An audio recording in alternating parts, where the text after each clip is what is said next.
दुख दावा नल दुर्गत मेलो, हृदय माहे चरण करो प्रकाश। अखंड सुख एणी तेरे आवे, मेहराज कहे जीव जानो विश्वास। भाई रे आओ अवसर केम भूलिए, अंदर नाही निर्मल।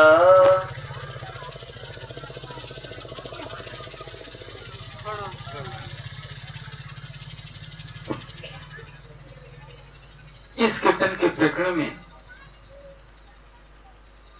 धामधनी ने हमें निर्मल होने का मार्ग बताया। हर कोई निर्मल होना चाहता है, लेकिन कोई शरीर से निर्मल होना चाहता है, कोई मन से निर्मल होना चाहता है।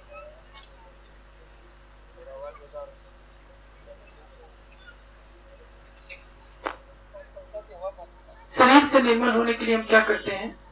स्नान करते हैं,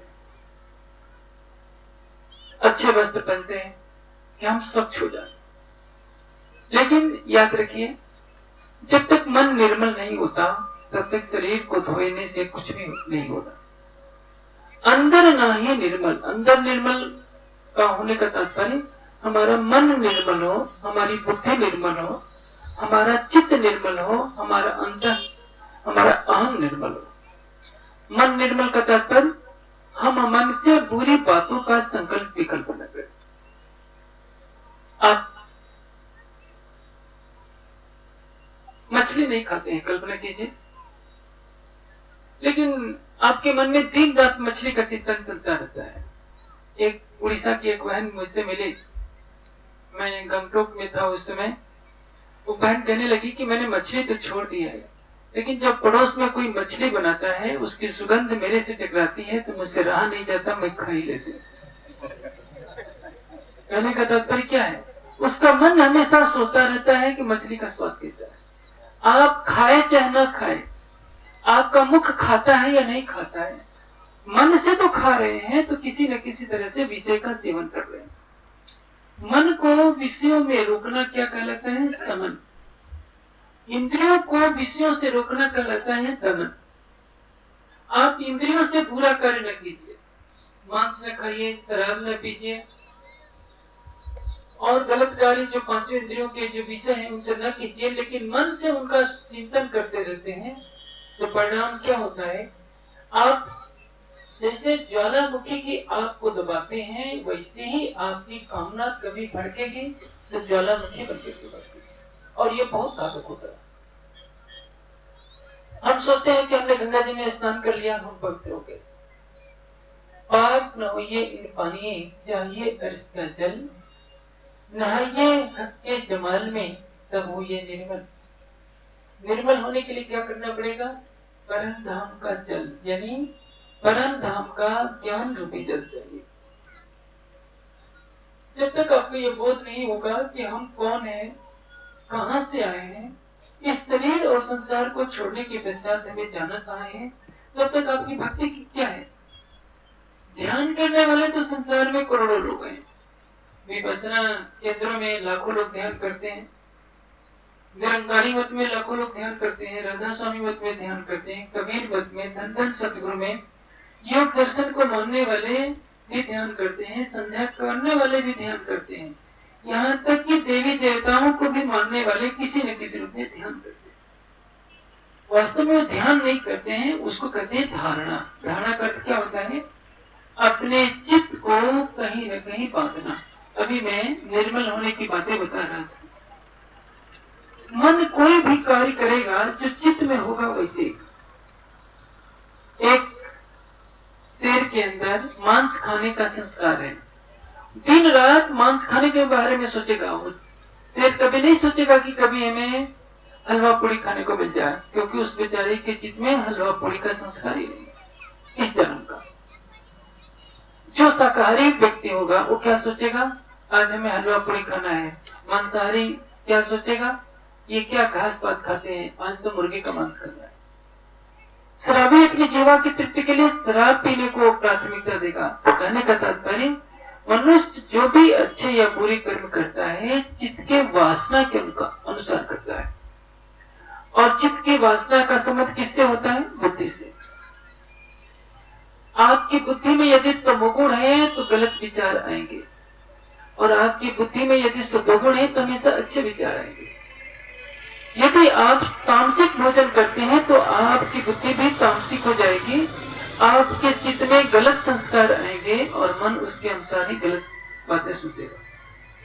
यदि आपने सात्विक आहार किया तो आपकी बुद्धि सात्विक होगी और आपके मन में, चित्त में अच्छे संस्कार जगेंगे और आपका मन भी अच्छी बातें सोचने लगेगा। जैसे ही कोई व्यक्ति शराब पीता है, मांस खाता है, अपराधी क्या करते हैं? किसी का मर्डर करने से पहले खूब मुर्गा खाते हैं, खूब शराब पीते हैं। अब वे मनुष्य राक्षस बन जाते हैं, किसी की गर्दन काटने में उन्हें दया नहीं आती, क्योंकि उनके अंदर की मानवता मर चुकी होती है।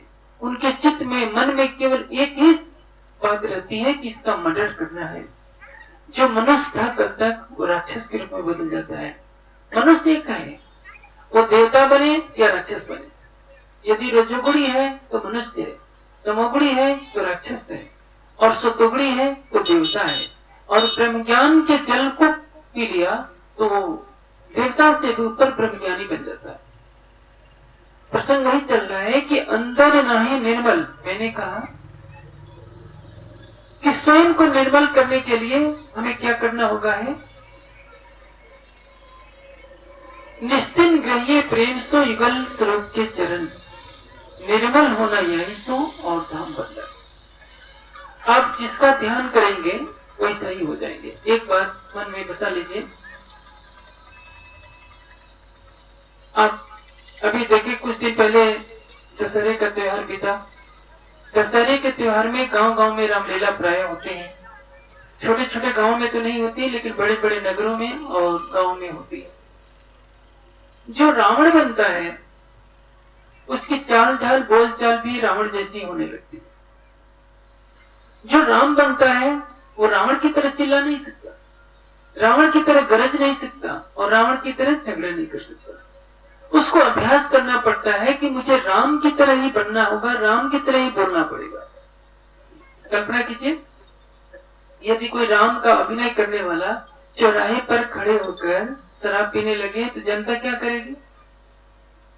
उससे झगड़ा करेगी कि तुम राम का अभिनय करते हो, हम लोग तुम्हें श्रद्धा से शीश झुकाते हैं और तुम यहाँ शराब पी रहे हो।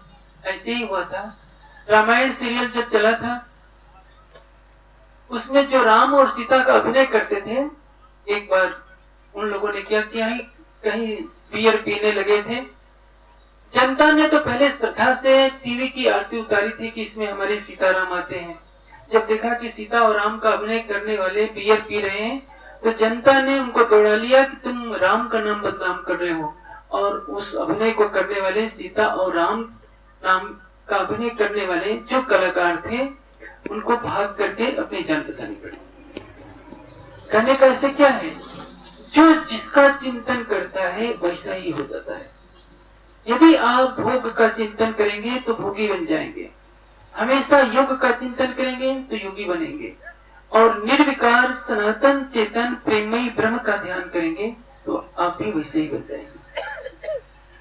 पहले ध्यान से पहले क्या करना होता है? धारणा। धारणा का तात्पर्य क्या है? चित्त की वृत्तियों को लक्ष्य में केंद्रित करना। जब तक आपने ये लक्ष्य निर्धारित नहीं किया है कि परमात्मा कौन है, तब आप ध्यान किसका करेंगे? हमारी आस्था सच्चिदानंद परमात्मा पर कम है, रास्ता दिखाने वालों पर ज्यादा है। किसी ने कहा कि देखो ये चांद है, दुनिया कहती है कि हमें चांद को नहीं देखना है, आपकी उंगली को देखना है, क्योंकि उंगली चांद को दिखा रही है। यहां से भटकाव शुरू हो जाता है। परमात्मा के समानांतर कोई दूसरा परमात्मा खड़ा नहीं हो सकता। जैसे योगेश्वर श्री कृष्ण गीता में कहते हैं, सर्वान धर्मान परित्यज्य माम एकम शरणम प्रवत्। हे अर्जुन, तू सभी धर्मों को छोड़कर मेरी शरण में आ जाए। अहम त्वाम सर्व पापेभ्यो मुक्तिम करिष्याम मा शुचा। मैं तुझे सभी पापों से मुक्त कर दूंगा। यह किस अवस्था में कह रहे हैं? ब्राह्मी अवस्था में कह रहे हैं।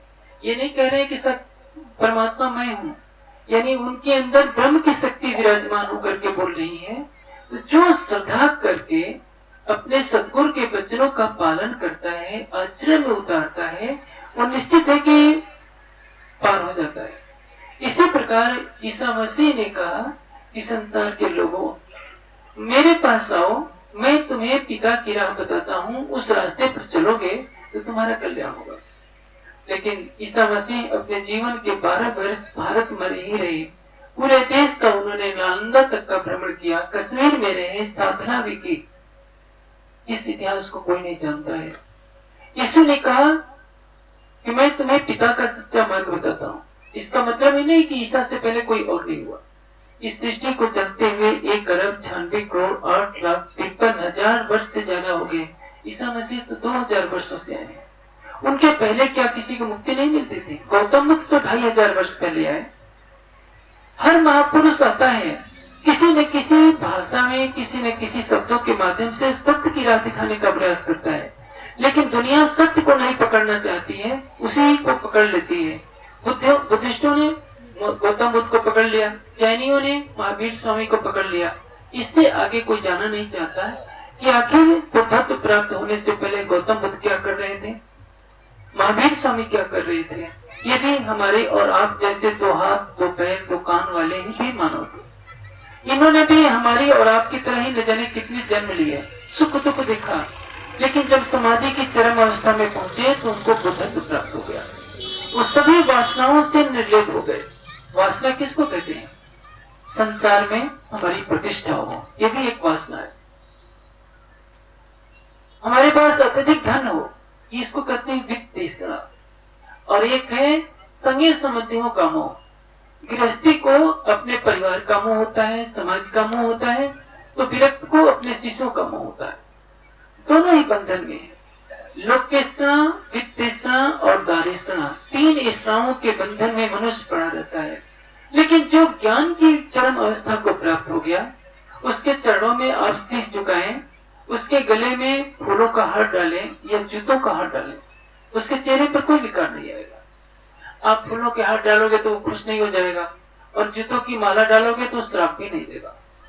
महावीर स्वामी को, गौतम बुद्ध को दुनिया ने पत्थर मारे, गालियां दी, सब मुस्कुराते रहे। उन्होंने इसका कुछ भी प्रतिकार नहीं किया, क्योंकि वो जानते हैं कि संसार की यही नियत है। जो राग देश की परिधि से परे हो गया, जिसको 56 प्रकार के भोग मिले तो खुश होकर के खाए नहीं, और सूखी रोटी मिल जाए तो मुंह न बिचकाए कि कैसा रूखा सूखा खाना मिल गया है। जो सभी अवस्थाओं में सम हो गया है, वो समझिए कि वो वास्तव में ज्ञानी होता है।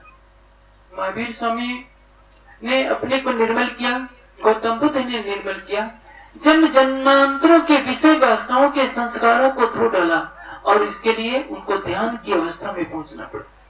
ध्यान किसको कहते हैं? जिसमें मन सांसारिक विषयों से रहित हो जाए और केवल लक्ष्य को देखने लगे। आज उसी परमात्मा को प्राप्त करने के लिए तरह तरह की उपासना पद्धतियां चल रही है।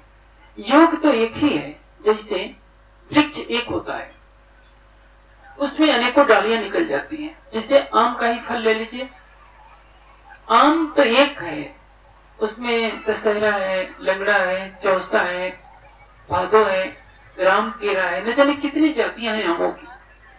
उसी तरह से योग एक है, परमात्मा एक है।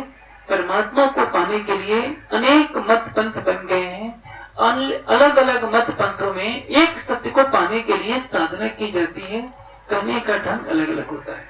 जैसे कलयुग में सबसे पहले कबीर जी ने योग विद्या के चरण को दर्शाया है।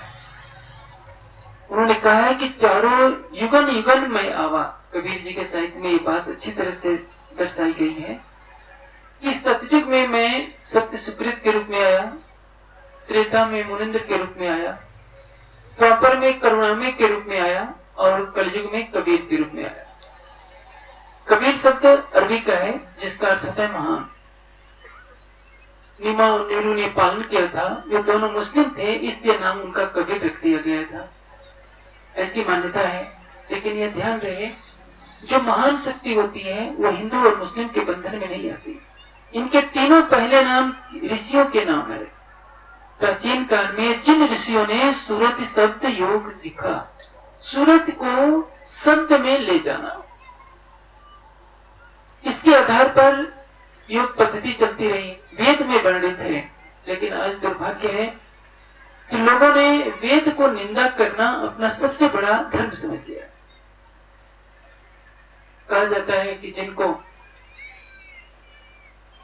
यह पद्धति सीखनी हो, आज राधा स्वामी मत में चले जाइए तो यह कहा जाता है कि जिनको यह सीखना हो वो ऋषि मुनियों के ग्रंथ न पढ़े। यह ध्यान रखिए, कबीर जी विजय में कहते हैं, वेद शास्त्र कहो कि न झूठा, झूठा जो न विचारे। वेद को झूठा मत कहिए। वेद में जो ऋषियों ने पहले सतयुग में, त्रेता में साधना की थी, वही तो कबीर जी ने कलयुग में प्रकट किया, और उन्हीं की पद्धति को सभी मत पंथ वालों ने, साधना करने वालों ने अपनाया। राधा स्वामी मत में वही पद्धति है, निरंकारी मत में कुछ बहुत थोड़े अंतर के साथ वही है, धन धन सदगुरु ने वालों ने वही अपनाया। एक ही चीज अलग अलग रूपों में फैलती गई। जैसे एक वृक्ष की कई डालियां निकल जाती हैं, उसी तरह से कबीर जी की योग पद्धति अलग अलग रूपों में फैली। हाँ, किसी ने कुछ समझा, किसी ने कुछ समझा। कबीर जी के कथन को सभी ने पूर्ण रूप से नहीं समझा। कबीर जी ने कहा है, कल मैंने वो जो बाई बोली थी, तन स्थिर शरीर स्थिर हो जाए, मन स्थिर हो जाए, सूरत निरत स्थिर हो, सूरत और निरत स्थिर हो जाए। सूरत के बारे में तो सब जानते हैं, निरत के बारे में कोई नहीं जानता। 9 द्वारों तक 10वें संसार की गति है, 10वें द्वार तक योगियों की गति है। सूरत का अंतिम स्तर होता है 10वें द्वार तक। सूरत जब निरत में होकर के प्रवेश करती है तो वह एकादश द्वार की कहानी है। उसको चौपाइयों में तो लोग पढ़ लेते हैं, सब लोग पढ़ते हैं, निरंकारी भी पढ़ लेंगे, राधा स्वामी मत में भी पढ़ लेंगे, कबीर के अनुयायी भी पढ़ लेंगे, लेकिन कोई ये नहीं जानता कि निरत किस तरह से एकादश द्वार में प्रवेश करती है। अब जिसने पल भर के लिए भी एकादश द्वार में प्रवेश कर लिया, 9 द्वारा संसार का 10वां योगी तार, एकादश खिड़की खुली अग्रमहल सुखसार। एकादश खिड़की में जब आपका प्रवेश होगा 10वें द्वार से भी परे, तब आपको परमात्मा का साक्षात्कार होगा, इसके पहले नहीं होगा। और एकादश द्वार में उसी का प्रवेश हो सकता है जो पूरी तरह से निर्मल हो गया हो। निर्मल होने का तात्पर्य क्या है? यदि आप बहुत बड़े योगी हैं और आपके मन में ये भाव रहता है कि मैं बहुत बड़ा योगी हूं, तो निर्मलता नहीं हुई। मैं हूं इसको भूल जाइए, आप कुछ नहीं है। आपको ज्ञान की भावना का अहम न रह जाए, सेवा आप करते हैं इसका अहंकार न रह जाए, योगी तपस्वी विद्वान है इसका अहंकार न रह जाए, साधु महात्मा गृहस्थ चक्रवर्ती सम्राट है ये भी भाव न रह जाए, आप मन चित्त बुद्धि अहंकार को जीत लिए हैं ये भी भाव न रह जाए। जब सभी अहंकारों से परे हो जाएंगे तो आपको कहा जाएगा आप निर्मल हो गए। क्यों? केवल पानी से शरीर को बार बार धोने से शरीर निर्मल होगा, मन निर्मल नहीं होगा। मन को आप भक्ति में लगाएंगे, काम क्रोध मद लोभ अहंकार से रहित हो जाएगा, चित्त रहित हो जाएगा, लेकिन उसमें अस्मिता मैं हूं ये भी तो विकार है। परमात्मा के सामने कौन जाएगा? जिसकी चादर में जरा भी धब्बा ना हो। यदि मैं का धब्बा जरा भी रहता है कि मैं हूं, तो समझ लीजिए आपकी चादर मैली है। एक संत ने भजन बनाया है कि मैली चादर ओढ़ के कैसे द्वार तुम्हारे आओ। आपने काम क्रोध मद लोभ अहंकार को जीत लिया है, लेकिन अस्मिता को नहीं जीता, तो आप पूरी तरह से निर्मल कहलाने के अधिकारी नहीं है। वैष्णव लोग क्या करते हैं? 7 बेर चौका दो, लकड़ी जलाओ धोए जल। 7 बार चूल्हे को जहाँ भोजन बनाएंगे उसको बार बार लिपेंगे, लकड़ी को भी धो करके जलाएंगे, कपड़े को धोएंगे, सोचते हैं कि हम इससे निर्मल हो जाएंगे। एक पुजारी जी थे, हैं अभी, पूजा करते थे, दिन में 3-3 बार 4-4 बार नहाते थे। जाड़े का समय था, मैंने कहा पुजारी जी इतनी ठंड हो रही है, आप बार बार क्यों नहाते हैं? कहने लगे कि यदि मैं नहीं नहाऊंगा तो लोग कहेंगे कि जीव सृष्टि है। बार बार नहाने से कोई ब्रह्म सृष्टि नहीं बना करता। ब्रह्म सृष्टि बना नहीं जाता।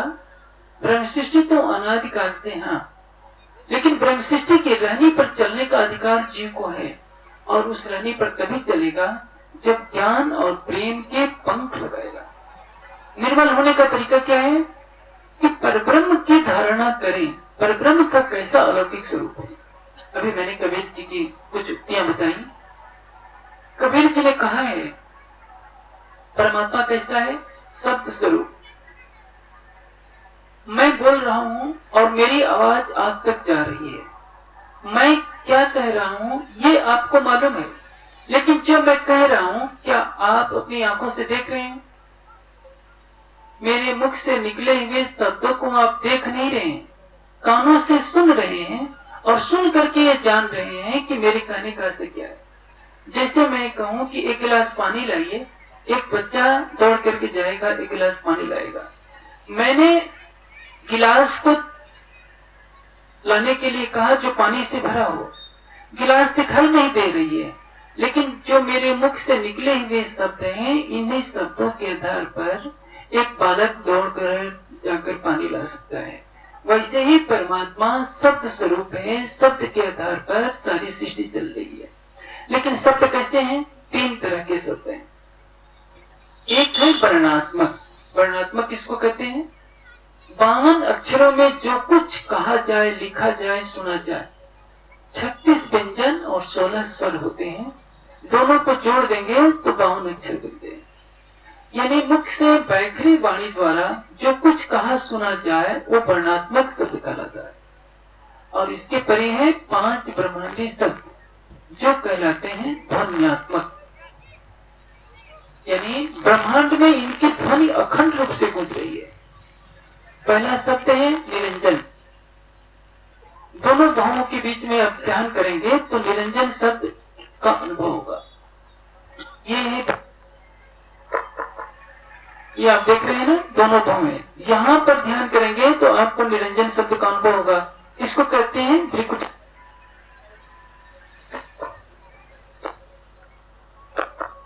इसको कहेंगे त्रिकुटी में ध्यान करेंगे, धारणा करेंगे तो उसमें धारणा करने का परिणाम यह होगा कि आपको ओम की ध्वनि होगी, सुनाई पड़ेगी। जैसे थाली को ठोकने पर झन की आवाज होती है, इस प्रकार थाली को ठोकने पर झन की आवाज आती है। त्रिकुटी में धारणा ध्यान करेंगे तो आपको ओम की ध्वनि सुनाई पड़ेगी। कोई बोल नहीं रहा है, निरंतर वह ध्वनि गूंज रही है। और इसके अगल बगल जब आप ध्यान करने लगेंगे, आपकी धारणा, आपकी श्रोता जब एकाग्र होगी तो परिणाम क्या होगा? वहां 10 तरह के अनहद सुनाई पड़ने लगेंगे। ताल है, मृदंग है, झांझ है, सिंह गर्जन है, मुरली है, सहनाई है, बादल है। इन सबकी आवाज, जो वीणा की आवाज सुनाई पड़ेगी, जो योगी सामान्य स्तर के होते हैं, इसी अनुभव को सुनने में मग्न हो जाते हैं। इन अनुभव को सुनने में इतना आनंद है कि दुनिया के संगीत में इससे बड़ा आनंद नहीं होता। लेकिन यह भी मोह का कारक है, यह भी माया का बंधन है। तीसरा जो शब्द सुनाई देगा, सोहम। निरंतर सोहम की ध्वनि सुन रही है, लेकिन उस ध्वनि को यह नहीं समझ लेना चाहिए कि मैं भी वही हूं जो परमात्मा हुआ है। यह ध्वनि तो ब्रह्मांड में गूंज रही है निरंतर। चौथा शब्द जो होगा शक्ति शब्द का। निरंतर उस मंडल में, आकाश, महाआकाश में शक्ति शब्द का अनुभव हो रहा होता है। और उसके परे जाएंगे तो रणन शब्द की ध्वनि हो रही है। यानी अक्षर का मन जब इस ब्रह्मांड में प्रविष्ट होता है तो सबसे पहले रणन के रूप में आता है, और वही सुरता आखिर में जाकर ओम के रूप में दृष्टिगोचर होती है, तत्पश्चात निरंजन के रूप में। ब्रह्मांड की उत्पत्ति ही ओम से हुई है। एक अंड ओंकार से सब जग भया प्रसार। परमात्मा कौन है? अविचल पुरुष भर्ता, जो कभी महाप्रलय में लय को प्राप्त नहीं होता, जिसने सृष्टि को बनाया है। उसी प्रणव ओंकार को आदि नारायण कहिए, हिरण्य गर्भ कहिए, ईश्वर कहिए, महाविष्णु कहिए, एक ही नाम है। अब ये जो पांचों ब्रह्मांडी शब्द हैं, आपने इनको सुन लिया, 10 अनुभवों को सुन लिया, तो इसका मतलब यह नहीं है कि आपने परमात्मा को पा लिया। एक जगह एक पत्र में मैंने पढ़ा कि एक सत्संगी ने पूछा था कि गुरुदेव, मेरी वृद्ध माता बिस्तर पर पड़ी है, वो डेरे पर नहीं आ सकते दीक्षा लेने के लिए, क्या मैं उनके कान में इन 5 शब्दों को कह दूं? उत्तर आया था कि नहीं, आपको कहने का अधिकार नहीं है। यहाँ तक मैं सोचता हूँ ये उचित नहीं है। परमात्मा का नाम ग्रहण करने का अधिकार सबको है, इस पर बंधन नहीं लगाना चाहिए। किसी भी जाति का, कहीं का भी रहने वाला मानव हो, परमात्मा का नाम ले सकता है। अब ये 5 शब्द ध्यान में सुनाई पड़ते हैं, इसके परे है जब हमारे ध्यान परिपक्व हो जाए, हमारे अंदर की सारी वासनाएं गल करके समाप्त हो जाएं, हम अपने अहं और अस्मिता से भी परे हो जाएं। अस्मिता और अहं में क्या अंतर होता है? सूक्ष्म अंतर होता है। जैसे किसी व्यक्ति को बहुत अधिक ज्ञान है तो क्या सोचता है रहेगा कि मेरे पास बहुत अधिक ज्ञान है, इसको क्या कहेंगे? अहंकार। यदि उसके मन में यह आ जाए कि संसार में बड़े बड़े विद्वान हैं और मैं उन विद्वानों की चरण धूली हूं, तो इसको क्या कहेंगे? अस्मिता। मैं हूं, यह सबसे बड़ा अज्ञान है। मैं के बंधन को जो तोड़ देगा उससे परमात्मा का मिलन कुछ भी कठिन नहीं है। इन मैं में डूबा सब कोई, या को पार न पावे को, या को पार सो पावे, जाकी मुतलक बख्शिश हो। जिस पर सच्चिदानंद परब्रह्म की कृपा होती है वही इस मैं के बंधन को तोड़ सकता है, अन्यथा कोई भी नहीं तोड़ सकता। जो महापुरुष होगा वो इन सारे बंधनों को तोड़ देगा। एक बार पौराणिक लोगों ने क्या किया, एक गधे पर दयानंद नाम लिख दिया और उस गधे का जुलूस निकाला, उसको डंडे मारते मारते ऋषि दयानंद के पास ये सूचना गई कि स्वामी जी, आपको गधा बनाकर, गधे का पुतला बनाकर आपको जगह जगह घुमाया जा रहा है और लोग उसको डंडा मार रहे हैं। दयानंद हंसने लगे, कहने लगे कि नकली दयानंद की यही हालत होनी चाहिए।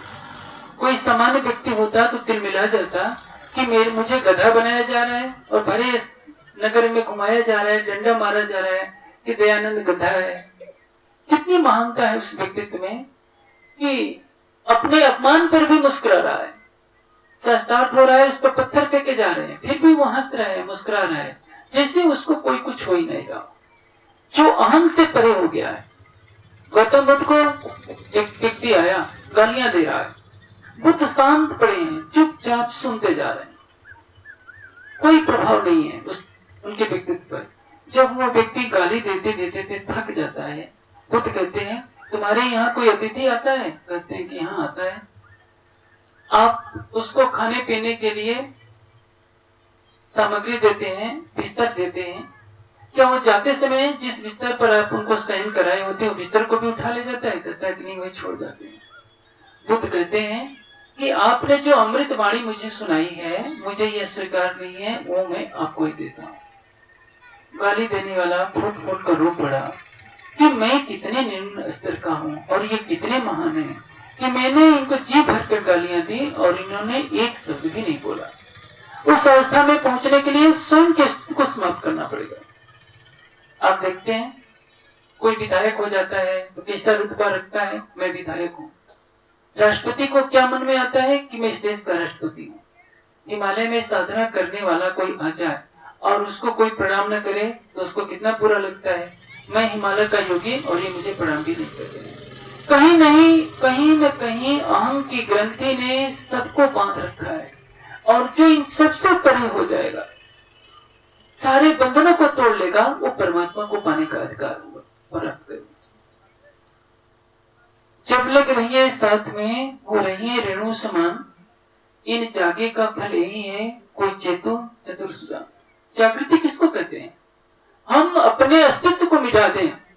जो अपने अस्तित्व को इधर से मिटा देगा वो उधर जग जाएगा, और जो इधर अस्तित्व को खड़ा रखेगा वो कभी भी जागृत नहीं हो सकेगा। अभी किसान भाई क्या कर रहे हैं, खेतों में जोत रहे हैं, कोई चना बोएगा, कोई मटर बोएगा, कोई गेहूं बोएगा। यहाँ इस सभा में मैं समझता हूँ किसान लोग ही ज्यादा बैठे हैं। सबको मालूम है गेहूं या चने के बीज को जमीन के ऊपर रख दें, मिट्टी से नहीं ढकें, तो क्या नया अंकुर फूटेगा? धूप में जो गेहूं ऊपर दिख जाएगा या तो चिड़िया चुग जाएगी या वैसे ही सूखा रहेगा। जो गेहूं का दाना, चने का दाना मिट्टी में मिल जाएगा, उसके ऊपर मिट्टी ढक दी जाएगी, उसमें से अंकुर फूटेगा और उस अंकुर से एक नया पौधा बनेगा। उस पौधे में उस चने या गेहूं के बीज जैसे दर्जनों बीज पैदा हो जाएंगे। यही बात है। मनुष्य सोचता है कि मैं हूं, और यही मैं सबसे बड़ा बंधन है। मैं करत मरत नहीं, और कहावत है मुर्दा, यही मैं खुद ही डरे तो बाकी रहिया खुदा। यही मैं तो नहीं चाहती। इसी को मारने के लिए कोई परमात्मा का ध्यान करता है। मंदिर में क्यों कहा जाता है कि साष्टांग प्रणाम करो? इसलिए कि अपने अहम को समाप्त करना। अहंकार और स्वाभिमान में अंतर होता है। मनुष्य को कभी भी अहंकार नहीं करना चाहिए, लेकिन स्वाभिमान नहीं खोना चाहिए। मानसिंह में अहंकार था, स्वाभिमान नहीं। राणा प्रताप में स्वाभिमान था, अहंकार नहीं। राणा प्रताप स्वाभिमान के लिए जिए, घास की रोटियां खाई, लेकिन अकबर के सामने शीश नहीं झुकाया। और मानसिंह अकबर के सामने शीश झुकाता है, लेकिन उसको अहंकार है कि मैं राजपूत हूं, मैं राणा प्रताप को झुका के दूंगा। अहंकारी और स्वाभिमानी में ही अंतर होता है। लेकिन भक्ति वह धारा है जिसमें स्वाभिमान को भी मिटा देना होता है। मैं भी हूं, इसको भी मिटा देना होता है परमात्मा के प्रेम की गति में। जब मैं था तब हरि नहीं, अब हरि है मैं ना, प्रेम गिले अति सागरे, हमें दोनों समझ। इस मैं को समाप्त करना होता है, और जब ये समाप्त हो जाती है मैं, तब एकादश द्वार में प्रवेश होता है, तब बेहद मंडल का दृश्य दिखता है।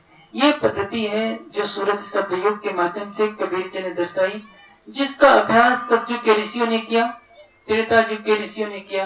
द्वापर में भी कुछ ऋषियों को पता था, सबको नहीं पता था। 10वें द्वार तक की बात सब जानते हैं, 11वें की बात लाखों में करोड़ों में कोई जानता है। लाखों में एक जानता होगा, और जानने वाले लाखों में कोई बिरला, करोड़ों में कोई एक एकादश द्वार में चित्तवनी ध्यान करके क्रियात्मक रूप से पहुंचता होगा। वैसे तो आंख मूंदने वाले नहीं, देश में करोड़ों लोग हैं, जहां जाइए ध्यान केंद्र बने हुए, लोग आंखें मूंदते हैं, लेकिन तृष्णाएं उनके अंदर से भी नहीं जाती है। परमात्मा कैसा है? न साकार है न निराकार है। साकार किसको कहते हैं? जिसकी लंबाई चौड़ाई मोटाई ऊंचाई कुछ हो, कुछ आकृति हो। परमात्मा हर जगह प्रकाश ही प्रकाश के रूप में दिखाई दे रहा है, उसकी आकृति नहीं बन पाती, तो क्या कहते हैं? निराकार। इसी को सतुकड़ी भाषा में निरंकार कहते हैं। निराकार साहित्यिक शब्द है, निरंकार अपभ्रंश है।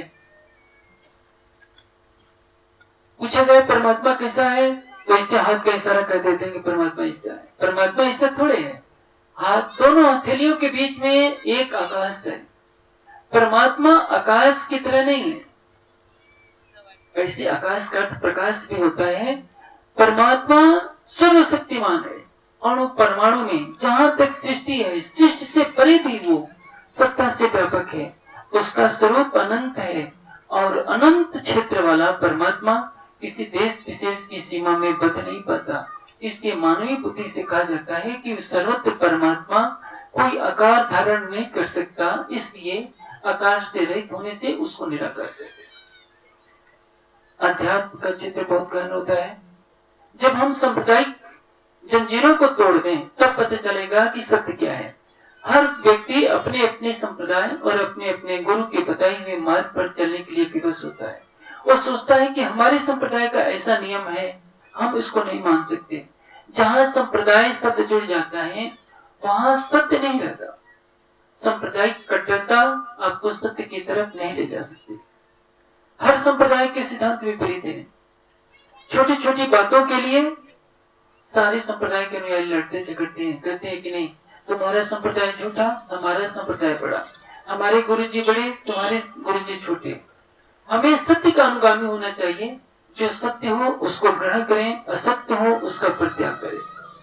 आप किसी भी वैष्णव मत के महात्मा जी से आप बोलेंगे कि परमात्मा तो वैकुंठ से परे है, निराकार से परे है, बेहद और अक्षर से परे, अक्षरातीत है, तो वह यही कहेगा हमने केवल वैकुंठ के बारे में जाना है और वैकुंठ के बाद मैं आपकी कोई बात सुनने को तैयार नहीं हूँ, क्योंकि हमारे संप्रदाय में इससे आगे का ज्ञान नहीं है। उस व्यक्ति का आगे का रास्ता तो बंद हो गया। मनुष्य को इसलिए बुद्धि मिली है कि वो विवेक से निर्णय करे, सत्य क्या है, परम सत्य क्या है, और उसको जाने, अपने हृदय में बसाए, परमात्मा को पाने के लिए अंतःकरण की आवाज सुने, उसकी अंतरात्मा क्या कहती है। जब तक वो इसको नहीं सुनेगा वो परम सत्य को कभी भी प्राप्त नहीं कर सकता। इसलिए सांप्रदायिक पंथ पैरों की खींच में न पड़कर हमें अपनी बुद्धि का दरवाजा खुला रखना चाहिए, अपने ज्ञान की झोली हमेशा खुली रखनी चाहिए।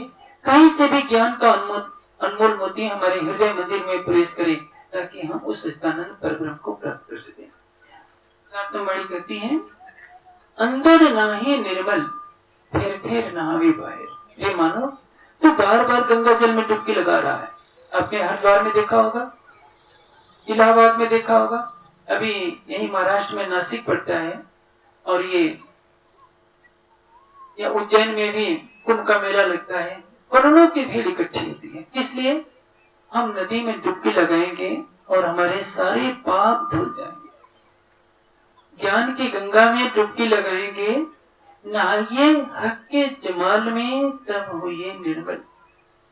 कल्पना कीजिए, एक अफीमची दिन रात अफीम के बारे में सोचता है। अफीम खाने वाले को, ड्रग्स पीने वाले को यदि एक हफ्ते तक अफीम न दीजिए तो लगता है कि वो पागल हो जाएगा। अफीम में क्या स्वाद है? कोई स्वाद नहीं। शराबी को शराब रोक दीजिए। एक बार हरियाणा सरकार ने शराब पर प्रतिबंध लगा दिया कि जैसे गुजरात में शराब पर प्रतिबंध है, हम भी लगा कर देखिए। वहां के कितने लोग पागल हो गए, दवाइयां पीने लगे, क्योंकि उनको आदत थी शराब पीने की। मनुष्य का विवेक उसको बचा सकता है कि शराब पीने में कोई स्वाद नहीं है, तंबाकू खाने में कोई स्वाद नहीं है, बीड़ी पीने में कोई स्वाद नहीं है। लेकिन जो विवेक नहीं रखेगा, बुढ़ापा हो जाएगा, खांसता रहेगा, डॉक्टर मना करता रहेगा, बीड़ी पियोगे तो तुम्हें फेफड़े का कैंसर हो जाएगा, लेकिन कहेगा कि इसके बिना नहीं रह जाता। मौत को मनुष्य निमंत्रण दे सकता है। 2 इंच की छोटी सी बीड़ी, 1.5 इंच की, उसको इतना व्याकुल कर देती है कि 5 फीट का आदमी 2 इंच की, 1.5 इंच की बीड़ी के सामने अपने को कमजोर पा जाए। जिस तन को दिया गया था परमात्मा को पाने के लिए, वह नादानी में मौत की तरफ चल देता है।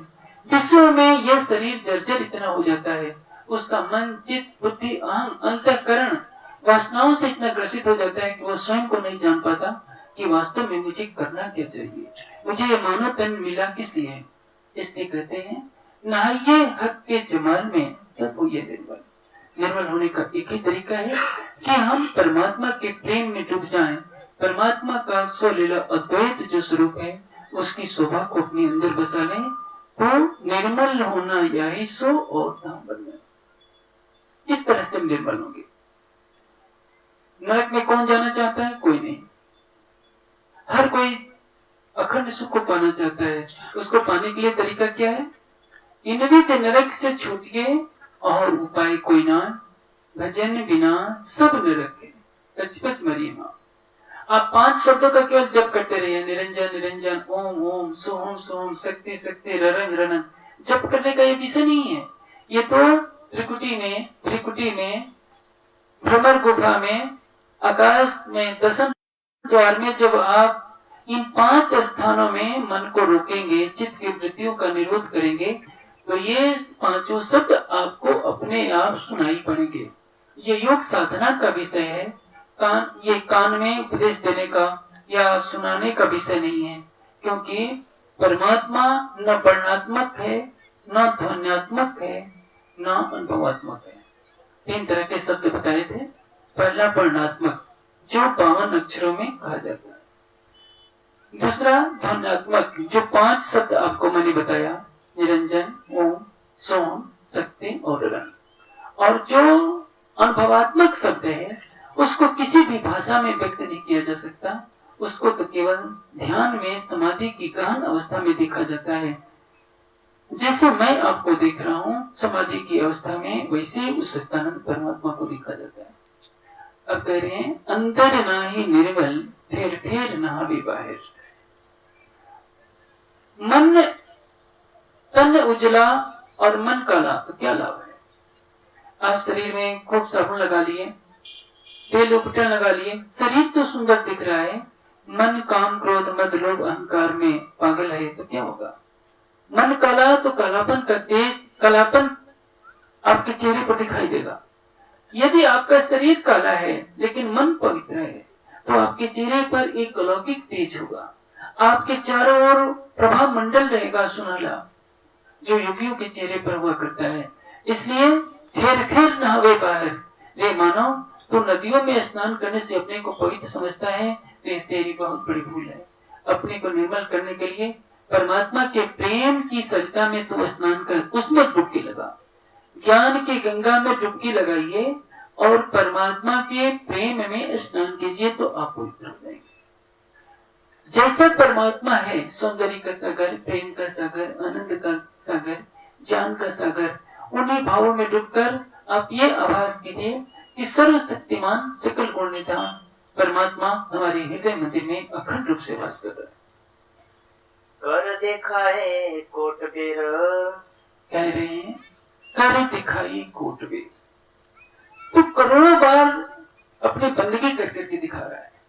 आप देखते हैं कई श्रद्धालु होते हैं, उनकी इच्छा होती है कि चारों धाम के दर्शन कराएं, और मैं तो ये कहता हूँ जो जगन्नाथपुरी एक बार चला जाएगा दोबारा जाने का नाम नहीं लेगा, क्योंकि वहां के जितने पंडाल लोग होते हैं बिना मछली और शराब के बिना रह ही नहीं सकते, और आपने उनको दक्षिणा नहीं दी तो आपका बहुत अच्छी तरह से स्वागत भी करेंगे। इसलिए जो एक बार चला जाता है सोचता है कि दोबारा जगन्नाथपुरी ना आए। भेंट द्वारका भी जाएंगे तो क्या होगा? आपके पास पैसे नहीं, वहां भी भगवान दर्शन नहीं देंगे। सारी सृष्टि का कर्ता धर्ता कहां मिलेगा? आपके पवित्र मन में मिलेगा। कहावत कही जाती है कि रविदास जी एक बार जूता बना रहे थे, देखा कि एक बूढ़ी माता रोते रोते आ रही है। पूछा कि माँ क्यों रो रही हो? कहने लगे कि महात्मा जी, मैं गंगा स्नान करने गई थी, मेरे हाथ का कड़ा गंगा जी में गिर गया, मैंने बहुत प्रयास किया, गोताखोरों को लगवाया लेकिन मिला नहीं। अब मैं घर जाऊंगी तो घर में मेरे से विवाद किया जाएगा, तुम इतना कीमती सोने का कड़ा कहाँ गुम करके आई? कहने लगे कि माता जी कोई चिंता न करो, यह लो। जो लकड़ी का जो कठौता होता है जिसमें वो चमड़े का जूता बनाया करते थे, उसी में से निकाल कर दे दिया। तब से एक कहावत प्रसिद्ध हो गई कि मन चंगा तो कटौती में गंगा। रविदास गंगा स्नान नहीं करने गए थे, गंगा में सोने का कड़ा डूबा हुआ है और उसको कटौती से निकाल कर दे दिया। योगी अपने संकल्प बल से ऐसा कर सकता है, यह कोई असंभव बात नहीं है। लेकिन जिसका हृदय निर्मल नहीं हो, गंगा के किनारे भी रहता हो तो क्या होगा? कबीर जी ने इस भ्रांति को तोड़ने के लिए पुराणों में कथा प्रसिद्ध थी कि जो काशी में मरता है वो मोक्ष को प्राप्त होता है, और जो मगहर में मरेगा वो नरक में जाएगा। कबीर जी ने कहा कि मैं शरीर छोड़ूंगा तो मगहर में ही शरीर छोड़ूंगा, काशी में नहीं छोड़ूंगा, क्योंकि अंधविश्वास है। परमात्मा की सृष्टि तो सारी जगह है। काशी में क्या शराब नहीं बिकती? काशी में क्या मांस नहीं खाया जाता? क्या काशी में पाप नहीं होता? हाँ, कम या अधिक हर जगह पाप हुआ करता है। परमात्मा जब मिलेगा तो आपको पवित्र हृदय में मिलेगा। यदि आपका हृदय पवित्र नहीं है तो आप किसी भी तीर्थ स्थान पर रहिए, कोई भी विशेष लाभ होने वाला नहीं है। कमल का फूल कीचड़ में पैदा होता है, लेकिन कीचड़ और कमल की सुंदरता में कोई भी मिलाप नहीं है। कमल हमेशा खिलता रहेगा, सौंदर्य का, कोमलता का प्रतिमान स्वरूप है, और कीचड़ पड़ जाएगा आपके कपड़े पर तो आपके कपड़े को गंदा कर देगा। उसी तरह से जब आपके ज्ञान चक्षुक हो जाएंगे तो ये आप कर्मकांडों से परे हो जाएंगे। आप अपने मन को पवित्र करने की दिशा में आगे बढ़ेंगे। आपके लिए किसी भी तरह की वेशभूषा का विशेष महत्व नहीं रहेगा। इसलिए जिसका हृदय निर्मल हो गया है उसका शरीर भी निर्मल ना हो तो भी काम चल जाएगा। लेकिन शरीर पर अच्छे अच्छे वस्त्र हो, आभूषण हो, बड़ी बड़ी जटाएं हो, तरह तरह की वेशभूषा हो, भव्य वस्त्र हो, आपका मन यदि पवित्र नहीं है तो इस वेशभूषा को धारण करने से कोई लाभ नहीं। मैं एक बार हिमाचल में गया था, वहां बौद्ध मंदिर था। उस बौद्ध मंदिर में मैंने देखा एक भक्त इतनी श्रद्धा वाला था, बार बार खड़े होकर बुद्ध की मूर्ति के सामने बहुत देर से दंडवत प्रणाम करता, फिर खड़ा होता, फिर दंडवत प्रणाम करता। मैंने सोचा कि इस व्यक्ति के अंदर कितनी निष्ठा है। निष्ठा तो है लेकिन गलत दिशा में। वो सोच रहा है कि बुद्ध की मूर्ति के आगे मैं प्रणाम कर दूंगा तो मेरा कल्याण हो जाएगा। बुद्धत्व तो हमारे हृदय में है। बुद्ध ने भी कभी घोर साधना की होगी स्वयं को जानने के लिए। बुद्ध पथ प्रदर्शक हैं, परमात्मा नहीं। महावीर स्वामी पथ प्रदर्शक हैं, परमात्मा नहीं। इस सृष्टि में पैदा होने वाला कोई भी तन पथ प्रदर्शक होता है। वो सत्य की राह दिखाता है। उस सत्य की राह को ग्रहण करके हमें अपने हृदय मंदिर में उस शाश्वत सत्य को पाने का प्रयास करना चाहिए। यदि हमारा हृदय पवित्र है, हमारे हृदय में परम धाम के ज्ञान की ज्योति है, हम जानते हैं कि युगल स्वरूप अक्षरातीत कौन है, सच्चिदानंद परब्रह्म कहाँ है, कैसा है, उसको पाने का मार्ग क्या है, हमारी आत्मा का स्वरूप क्या है, हम कहाँ से आए हैं, शरीर और संसार को छोड़ने के पश्चात हमें जाना कहाँ है। जब यह पूरा बोध हो जाए, उसके प्रेम में हमें इस तरह से डूब जाए कि हमें यह संसार सोना लगने लगे, तो समझ जाइए कि अब परमात्मा का दर्शन होने वाला है। और जिस क्षण यह आपको आभास हो जाए कि आपका मैं समाप्त हो गई, आपकी मैं समाप्त हो गई, आपके अंदर अहंकार का अंश मात्र भी नहीं है, संसार की ऐसी कोई शक्ति नहीं जो आपको परमात्मा से मिलन में बाधा खड़ी कर सकते। सारे संसार की माया आपके सामने खड़ी होकर कुछ नहीं कर पाएगी। आवश्यकता है सच्चिदानंद परब्रह्म के प्रेम और ज्ञान की शक्ति से हम अपने मन को पवित्र करें और अपने हृदय मंदिर में उस प्रीतम का साक्षात्कार करें। यदि हम तरह तरह की वेशभूषा धारण कर अपनी बंदगी का प्रदर्शन करते हैं, हम देखते हैं मंदिरों में सवेरे सवेरे लाउड स्पीकर की आवाज गूंजने लगती है, इसलिए शोर मचाया जाता है कि सारे इलाके के लोग जान जाएं कि भगत जी उठ गए हैं। और भगत जी क्या करते हैं, लाउड स्पीकर का बटन दबाकर खुद बिस्तर पर फिर जाकर के सो जाते हैं। संसार सोच रहा है कि भगत जी भजन कर रहे हैं, उन्होंने लाउड स्पीकर चालू कर दिया। दूसरों की नींद खराब करते हैं, दूसरा कोई ध्यान कर रहा है उसके ध्यान में बाधा डालते हैं और खुद कमरा बंद करके सो जाते हैं। परिणाम यही है दिखावे की भक्ति। फर्ज बंदगी जायरी करे हक से दूर और बंदगी रूह की करे हक की जरूर। आत्मा की भक्ति छिपी बंदगी होती है। सोहन तो सबसे भला जो जग जाने सोई, अंतर लव लागी रहे सहजे सुमिरन हो। जब आप मुख से बोलेंगे, लाउड स्पीकर पर बोलेंगे, जैसे कि मंदिरों से शोर मचाया जाता है, सारी बस्ती के लोग सोचते हैं कि कितना परमात्मा का नाम लिया जा रहा है। उसको दुनिया जानती है, नमाज पढ़ने वाले को दुनिया जानती है, देखो ये खुदा के बंदे हैं, कितना नमाज पढ़ रहे हैं। लेकिन जो सच्चा फकीर होगा, सूफी फकीर होगा, रात को अपनी बंदगी करेगा, किसी को पता नहीं चलने देगा। दिन में सो लेगा और रात को 9 से लेकर 3 बजे तक 6 घंटे लगातार खुदा की इबादत में रहेगा। उसी तरह से योगी न कोई मंत्र का जप करेगा, न कोई माला पहनेगा, न कोई वेशभूषा धारण करेगा, दिन में सामान्य जीवन बिताएगा और रात्रि के घने अंधकार में परमात्मा के ध्यान में डूब जाएगा ताकि किसी को पता न चले। और यही प्रेम भक्ति हमारे हृदय के अहंकार को दूर करती है, हमें निर्मल बनाती है। लेकिन इस तरह की प्रेम लक्षण भक्ति के लिए हमें ज्ञान का प्रकाश जरूरी है। सांप्रदायिक खींचातान से प्रयोग कर जब हम उस सच्चिदानंद को पुकारेंगे, वो कहाँ है, कैसा है, इसको जान जाएंगे, उससे प्रेम करेंगे, तब हमें प्रीतम का दर्शन होगा, अन्यथा नहीं। कर दिखाए कोट पे तो है ना मिले को, जब तक हम दिखावे की बंदगी में लगे रहेंगे, हमें परमात्मा के चरण कमल प्राप्त होने वाला नहीं। मैं ऐसा करूंगा। अभी आज तो तीसरा दिन है। सभी धर्म प्रेमी सज्जन सुंदर साथ अधिक से अधिक संख्या में आने का प्रयास करेंगे ताकि ज्ञान चर्चा का लाभ ले सकें। और प्रातः काल में ये चाहूंगा कि सब लोग आए, सवेरे सवेरे तड़के 6 बजे सबको ध्यान भी कराया जाए, सब समझें ध्यान किसको कहते हैं। हमारे कई विद्वान हैं, आपको ध्यान सिखाएंगे। आप ध्यान सीखकर शांत मन से एकांत में बैठिए। शिविर के समाप्त हो जाने के बाद भी आप अपने घर पर ध्यान की प्रक्रिया को दोहराते रहिए। कल का दिन है, परसों तो कार्यक्रम खत्म नहीं हो जाएगा। इतना खर्च करके एक कार्यक्रम किया जाता है, इसलिए इसका कुछ परिणाम निकलना चाहिए। हम आए, कुछ और विद्वान आए, बोल कर चले गए और आपकी आत्मा को कुछ नहीं मिला तो कोई विशेष लाभ नहीं। इसलिए ध्यान की प्रक्रिया अवश्य चलनी चाहिए। अभी भी आधा समय बाकी है। अपने अड़ोस पड़ोस के लोगों को एकत्रित करके लाइए ताकि वो भी ज्ञान का लाभ ले। जो कह दो अंदर नाही निर्मल फेर फेर नहावे बाहेर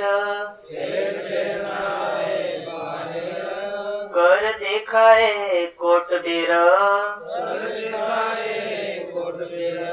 तोहे ना मिलो करतार तोहे ना मिलो करतार। बोलो श्री प्राणानंद प्यारे। अधिक जानकारी के लिए देखें www.spjin.org।